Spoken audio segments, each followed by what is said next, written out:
ഇന്ന് നമ്മൾ പഠിക്കാൻ പോകുന്നത് 10ാം ക്ലാസ്സിലെ സോഷ്യൽ സയൻസിലെ ഒന്നാമത്തെ യൂണിറ്റായ ലോകത്തെ സ്വാധീനിച്ച വിപ്ലവങ്ങൾ, revolutions that influenced the world. ഈ യൂണിറ്റിനെ നമുക്ക് പ്രധാനമായും 6 ഭാഗങ്ങളായി തരംതിരിക്കാം. ഒന്നാമത്തത് renaissance, American war of independence, French revolution, Latin American revolution, Russian revolution, Chinese revolution.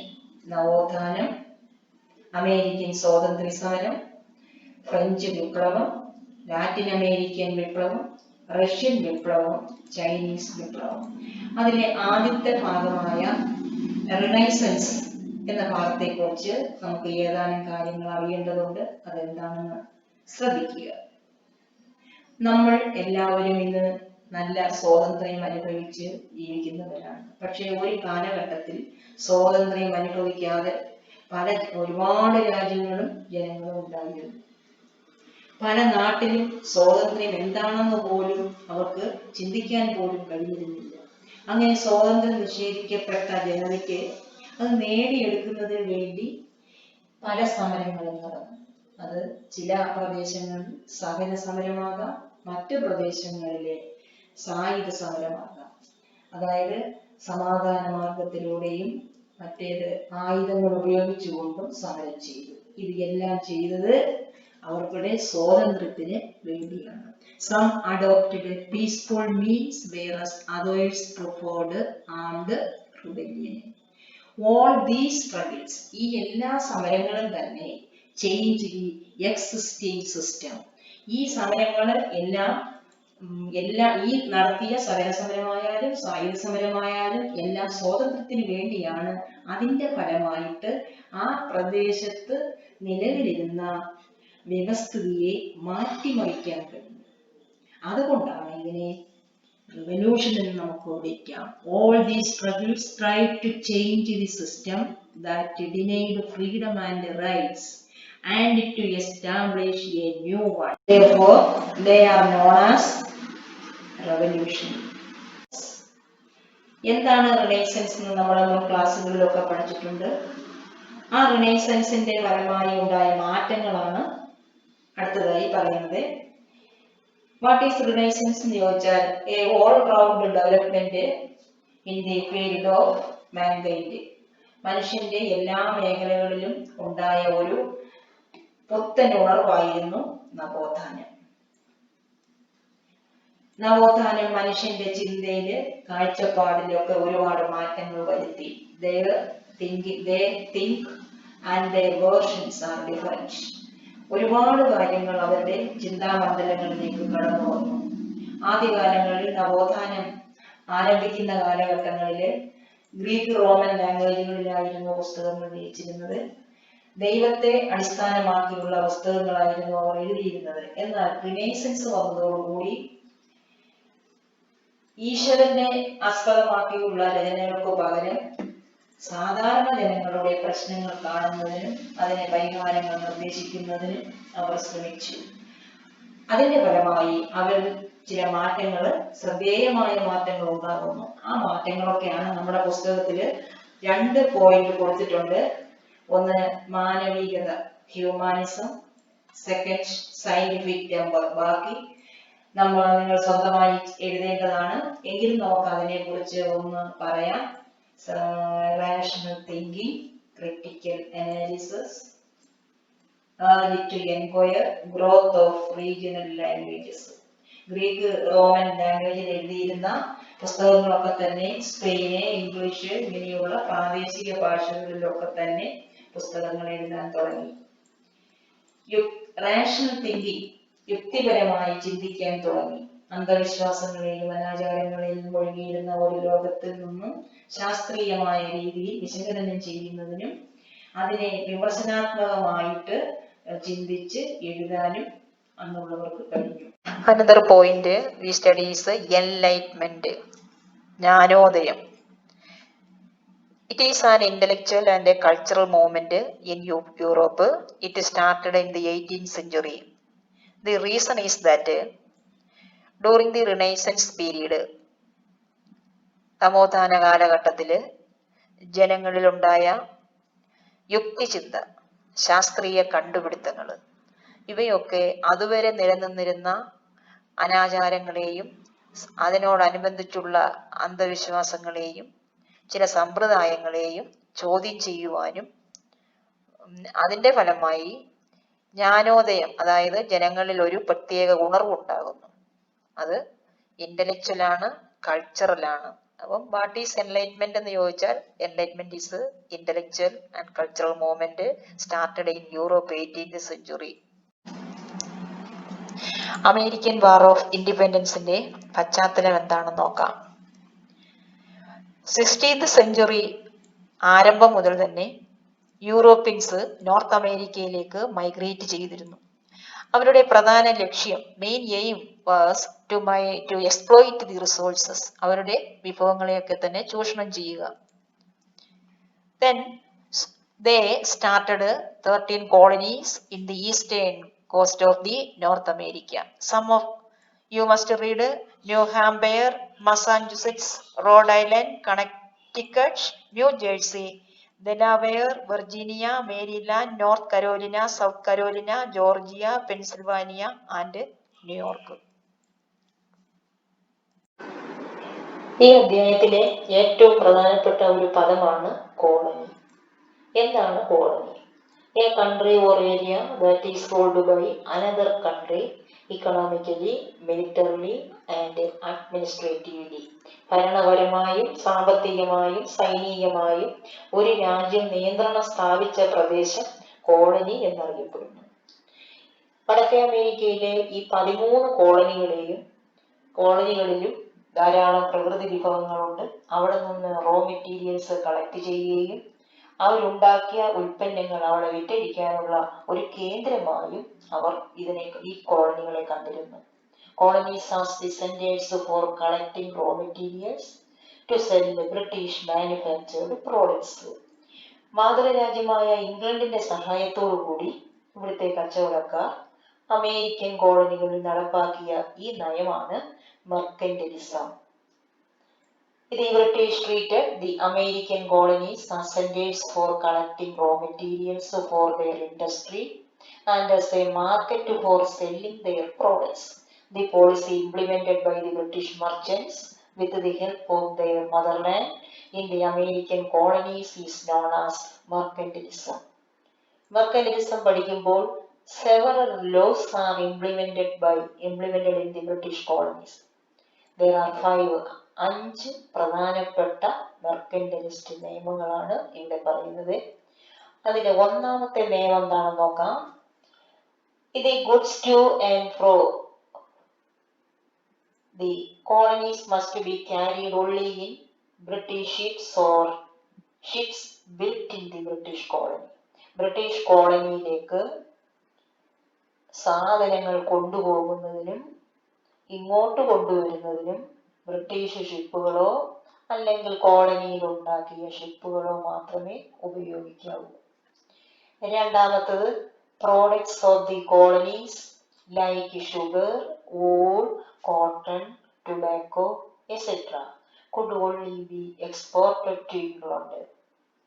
അതായത് കോളനിയിൽ എക്സ്പോർട്ട് ചെയ്യുന്ന ഐറ്റംസ് ആയ ഷുഗറും വൂളും കോട്ടണും ടുബാക്കോയും ഇംഗ്ലണ്ടിലേക്ക് മാത്രമേ കയറ്റി അയക്കാവൂ.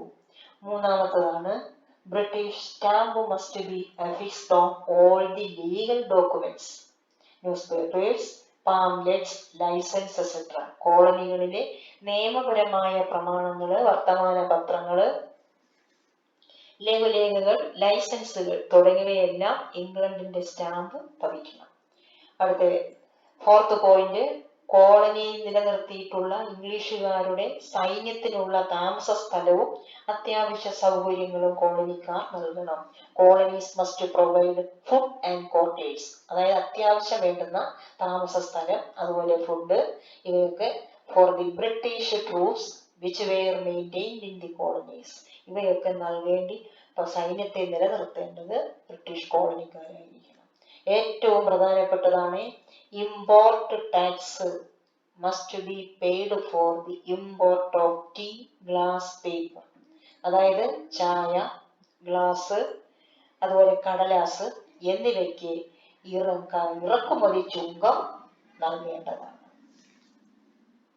മെർക്കന്റിലിസത്തിൽ 5 നിയമങ്ങളാണ് പഠിച്ചത്. അതിൽ 5-ാമത്തേതാണ് the British government impose high tax on imported tea. ഇതുമായി ബന്ധപ്പെട്ട് വലിയ ഒരു ഇൻസിഡന്റ് ആണ് നടന്നത്. അതിനെയാണ് നമ്മൾ ബോസ്റ്റൺ ടീ പാർട്ടി എന്ന് വിളിക്കുന്നത്. എന്താണെന്ന് നോക്കാം. ബോസ്റ്റൺ ടീ പാർട്ടി നടന്നത് 1773 ഡിസംബർ 16 ബോസ്റ്റൺ ഹാർബറിലാണ് സംഭവം നടക്കുന്നത്. ഇനി ആ സംഭവം എന്താണെന്ന് ഞാനൊന്ന് വായിക്കാം, നിങ്ങൾ ശ്രദ്ധിക്കുക. The high tax levied by the British government on tea fired up strong protest in America.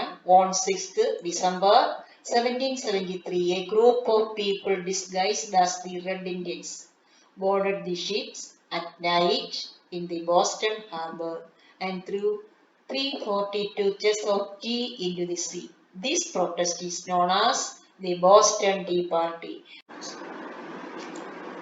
ചരിത്ര സംഭവങ്ങൾ പഠിക്കുമ്പോൾ നമ്മൾ ആ പാരഗ്രാഫ് അതേപടി പഠിച്ചു വെക്കാതെ അതിലെ പ്രധാന പോയിന്റ്സ് കണ്ടെത്തി അവ ഓർത്തു വെക്കുക. അപ്പൊ ബോസ്റ്റൺ ടീ പാർട്ടിയിൽ നമുക്ക് ഓർത്തു വെക്കാൻ കഴിയുന്ന 4 പോയിന്റുകളാണുള്ളത്. 1 is 1773 ഡിസംബർ 16 നടന്ന വർഷം. ഇനി ഈ സംഭവം നടന്നത് ബോസ്റ്റൺ ഹാർബറിലാണ്. അടുത്തത്, എന്തിനു വേണ്ടിയായിരുന്നു ഈ സംഭവം നടന്നത്? High import tax on tea. ഇനി എന്തായിരുന്നു സംഭവം? 342 boxes of tea thrown into the sea. അപ്പൊ ഈ 4 സംഭവങ്ങൾ വെച്ചുകൊണ്ട് നമുക്ക് ബോസ്റ്റൺ ടീ പാർട്ടി പെട്ടെന്ന് ഓർത്തു വെക്കാൻ കഴിയുന്നു.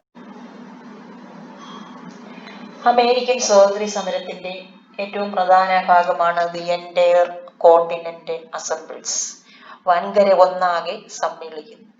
നമ്മൾ കഴിഞ്ഞ ഭാഗങ്ങളിലൊക്കെ പഠിച്ചു. 13 കോളനികളാണ് ഉണ്ടായിരുന്നത്. ആ കോളനികളിലെ ജനങ്ങൾ അവരുടെ പോരാട്ടം ഉള്ളിൽ ഒതുക്കി കഴിയുകയായിരുന്നു. ഇനി ഇവര് ഒന്നിക്കുകയാണ്. എന്തിനു വേണ്ടിയാണ് ഈ കോളനീസ് ഒന്നിക്കുന്നത്? അതിലെല്ലാവരും ഉണ്ടായിരുന്നോ? ഇല്ല. ജോർജിയ ഒഴികെയുള്ള കോളനികൾ മാത്രമേ ഒന്നിച്ചുള്ളൂ. അങ്ങനെ എന്തിനു വേണ്ടിയായിരുന്നു? ഇംഗ്ലണ്ടിന്റെ നയങ്ങൾക്കും നിയമങ്ങൾക്കും എതിരെയായിരുന്നു. അങ്ങനെ അവരെന്ത് ചെയ്തു എന്നുള്ളതാണ്. 1774 ഫിലാദൽഫിയയില് ഈ കോളനികളിലെ റെപ്രസെന്റേറ്റീവ്സ് ഒക്കെ പങ്കെടുത്തു. ഇതിനെ ഫസ്റ്റ് കോണ്ടിനെന്റൽ കോൺഗ്രസ് എന്നറിയപ്പെടുന്നു. ഇനി എന്തിനു വേണ്ടി എന്തൊക്കെയാണ് അവർ ചെയ്തതെന്നാണ് നമ്മൾ അടുത്തത് പഠിക്കേണ്ടത്. അവർ ചില മെമ്മോറാണ്ടം, ചില നിവേദനങ്ങൾ രാജാവിന് സമർപ്പിച്ചു. അതിലെന്തായിരുന്നു അവർ ഉൾപ്പെടുത്തിയിരുന്നത്? 1, revocation of the regulations on industry and commerce. Second is not to impose tax without the approval of the people. അതായത് അവരുടെ അനുവാദമില്ലാതെ ടാക്സ് ചുമത്തരുത്. വ്യവസായത്തിനും വാണിജ്യത്തിനും ഒക്കെ വ്യാപാരത്തിനും ഒക്കെ ഏർപ്പെടുത്തിയിരിക്കുന്ന നിയന്ത്രണങ്ങൾ നീക്കണം. ഈ 2 ആവശ്യങ്ങളാണ് ഫസ്റ്റ് കോണ്ടിനെന്റൽ കോൺഗ്രസിൽ ഉന്നയിച്ചത്. പക്ഷേ ഇവിടെ രാജാവ് അംഗീകരിക്കുകയോ ഒന്നും ചെയ്യാതെ കുറെ മിലിറ്ററി ഫോഴ്സിനെ അങ്ങോട്ട് അയക്കുകയാണ് ചെയ്തത്.